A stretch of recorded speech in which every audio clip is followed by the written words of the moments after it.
So I wasn't chewing them out. If that's what you're thinking.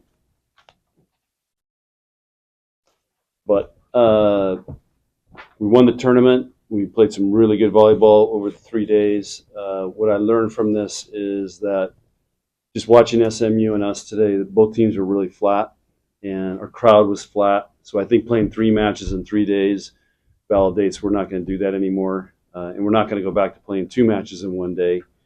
So in the future, it's just going to be, I think, just we have a 2-team tournament or 2 matches in a tournament type thing, and find other days to play matches. This is another reason why we shouldn't have a volleyball tournament, because it's just hard for these kids to be up 3 days in a row, and you could say, well, and I thought our team had pretty good energy and they were playing hard, but guys, we were just out of whack, and SMU just looked gassed to me, just no emotion, and so that's a lesson I think we learned.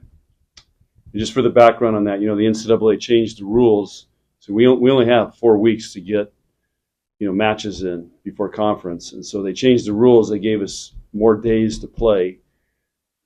Still same amount of we can play 30 matches or 30 play dates. So you can play 3 matches in a day if you want. You get more play days, so you can spread it out to avoid the 2 in 1 day.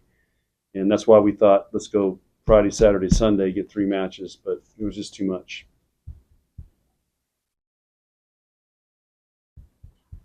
What did you like from your team today, Coach? Well, our blocking defense, I mean, we held them to 0.45. They had 25 kills. They had a really hard time killing balls. I mean, probably their leading kill was their setter, who kept jousting with Andy and winning, because Andy goes so high, she loses that every time. It's low man wins that. She had 4 kills doing that. So pass it tight and let her joust off Andy. But I thought Andy played really well the last 2 matches. You've been known for your defense the last few years. After 3 matches, how do you feel about the potential of this Good, defense? good, really good.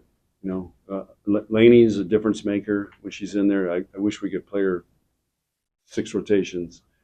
But she's a difference maker. I think our defense is really solid, and our blocking today was, we were touching everything. And that's a, pretty nice team, and they go pretty fast. So it was a defensive clinic we put on today. And what these teams hit this weekend? 0, 45, and I don't know, 8, 69 or something like that against, I think yesterday. So, but we gotta can't make so many errors. That's going to be the thing we've really got to clean up. Played 3 of the outside hitters all that L2 spot, and all of them seemed to struggle too. Was it that they weren't getting good attacks on, or what were their struggles? I don't know. I guess I don't know. They're getting great sets, so I'm hopefully somebody's going to step up and take that spot. Is that your message? What's your message to them going forward? That's the message. Somebody's who's going to step up and take it. There's a great opportunity there if you want to play. At this point, is that the only position you're wavering on in terms of who to play there? That would be one. Our middles are all rotating. We got to have Laney and Lexi in the match as much as possible, and so yeah, that's the big one. Are you going to be rotating middles, would you say, throughout the season, or would you like it to get down to just I think all 3 of them can play every match. We can rotate them. That's what we did this weekend. I mean, they all played 2 full matches. What are you already telling the players about Wednesday and how you're trying to manage the team next Well, week? it starts Tuesday because we have local press conferences, international press conferences. We've got to practice. There's other stuff going on. We've got a reception thing we got to go to. We got the alumni thing we got to go to. And then there's a whole bunch of stuff going on. Wednesday, school's closed, so they've got to come here basically about 12:30, and they're here for the day, because they're not going to be able to go out and back and forth. So I think we have the football locker room, and we'll set up camp in there. They're going to have food in there. You got to feed them. I think they're feeding all the players for all the teams. and so it's going to be not a typical game day over here in Devaney. So it's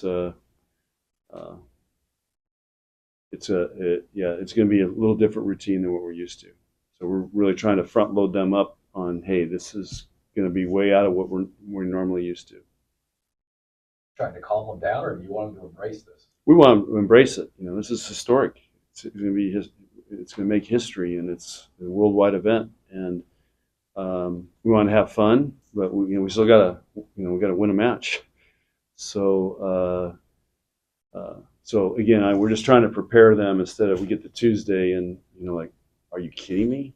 Because all of us are going to be blown away. Why did you decide to start first? She's earned that spot. She's been better and more consistent.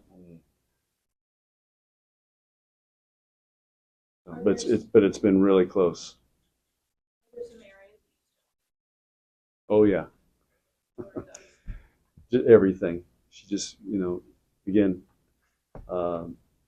she served really well today. That's a great sign how confident she's becoming. But I'm sure she was nervous this weekend and is trying to do really well, but she just needs to play her game and